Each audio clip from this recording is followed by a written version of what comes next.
Congratulations! You are an Eve in 1 hour, 1 life. What now? Being an Eve for the first time can be incredibly intimidating.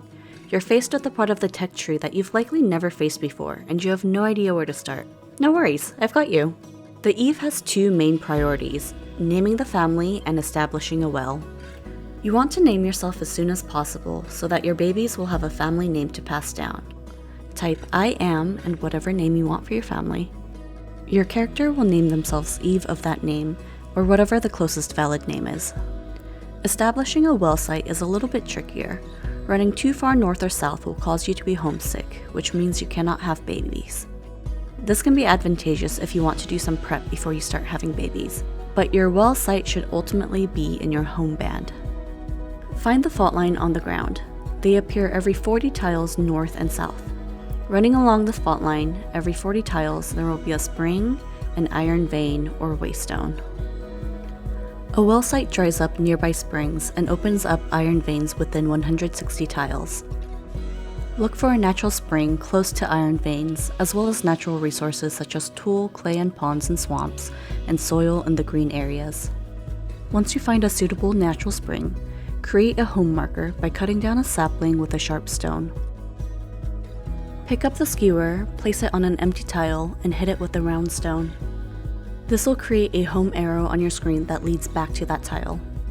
Now that we have a home base, we need to add 10 round stones to the natural spring. Create a basket and go out looking for stones. If you run into any milkweed along the way, pick them and create ropes to bring back to home base. We'll need them to start making some tools. You need 4 milkweed to make 1 rope, which you can carry in your basket. You can also use a rope on a reed bundle to create a reed skirt for yourself to reduce your hunger. Once you add 10 stones, you'll have a ready well site, and all iron veins within a 160 tile distance along the fault line will unlock. It's best if your well site has at least 2 iron veins in that radius, but definitely make sure you've checked that there's at least 1 vein before creating the ready well site. You can pick up 4 iron ores per vein. Make sure to grab all of them off the vein, even if you can't carry all of it back yet. Now that we have our iron, we need to process them into steel, and for that we'll need to make a forge. In the swamp areas, find clay and combine them with tools to create adobe. You can also create adobe by combining clay and the straw left over from threshing wheat. Bring it back to your home base and find an area relatively free of clutter. Consider where a farm is or might go, and make sure you have enough distance from it to do smithing work. Place an adobe on the tile you want your kiln, and use a stone on it. It will create an adobe base. Adding another adobe will create an oven, which we will need to start making food, and adding 1 more will create the kiln. You will need 1 additional adobe to transform kindling into charcoal to use the kiln as a forge. Don't forget to grab some extra clay so we can make bowls and plates later, which we will need a fire for. First, you will need to create a fire bow drill. Hopefully you or your children have brought back several ropes back to home base. Use a sharp stone on flint to break it into flint chips if you need to cut a lasso back into ropes. Use a sharp stone on a curved branch and add a rope. Use the sharp stone on a maple branch twice to create a short shaft, and add that to the bow. Make a few more long shafts. We'll use them for many different things. We'll also need to create a stone hatchet. Create another short shaft. Add a rope, then add a sharp stone. Start collecting branches to make kindling with your hatchet. We want to use mostly curved branches and yew branches. We want to try to save the straight branches to turn into tools later. One easy way to carry multiple branches back to base is to stack 2 long shafts and add 2 curved shafts. Now you have 4 branches to turn into 4 kindling. Add a kindling to the kiln and create at least 2 tongs by using a flint chip on a long shaft.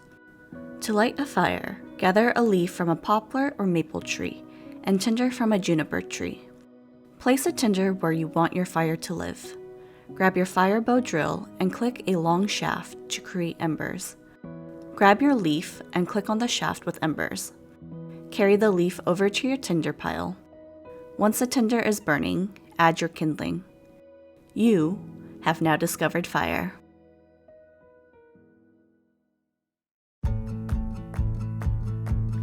No time to waste. Place kindling in the kiln and begin making clay bowls and plates. Use a round stone to hit a ball of clay once for a bowl and twice for plate. You'll also need to make a clay nozzle by poking clay with a skewer. I like to make 2 nozzles at the same time because there's not much else to do with the small lump of clay left behind. Bring all your wet clay close to the kiln. Keep your fire alive by feeding it kindling. Grab a long shaft, poke the fire, then light the kiln. Grab your tongs and begin baking your clay. Bowls and clays can stack once they've been fired.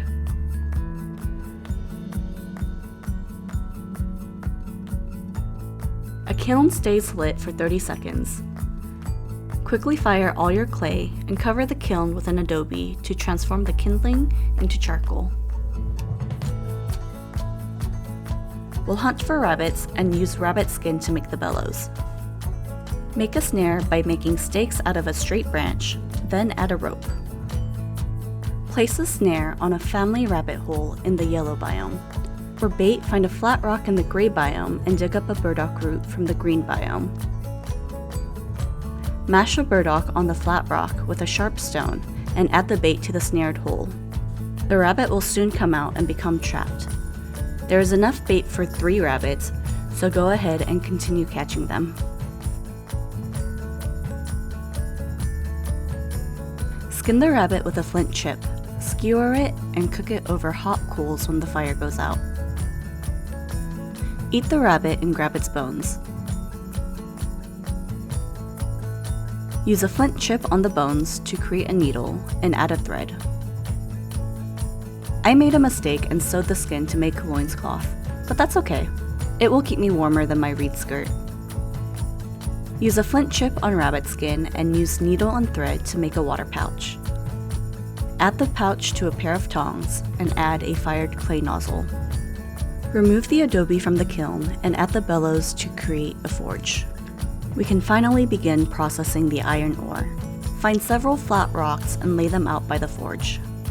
There are more efficient ways to set this up, but 1 or 2 rows of flat rocks is the most beginner-friendly. Don't mind me while I get reborn. It takes time to set up an Eve camp by yourself.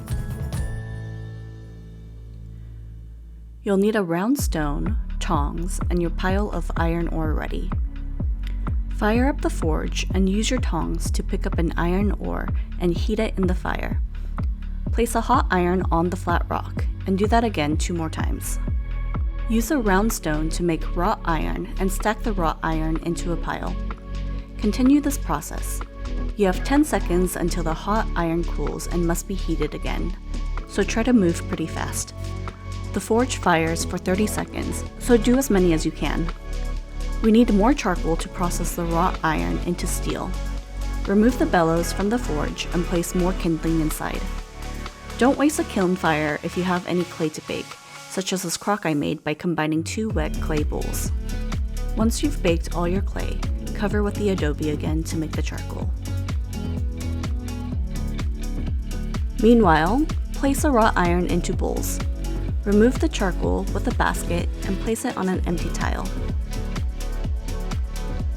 Grab a piece of charcoal from the pile and place that in the bowl as well. Cover the bowl with a plate and make a steel crucible, and fire that in a burning forge to create your steel. The hot crucible will take 10 seconds to cool until you can uncover it. If your forge is still burning, quickly uncover a cooled crucible and take out the steel.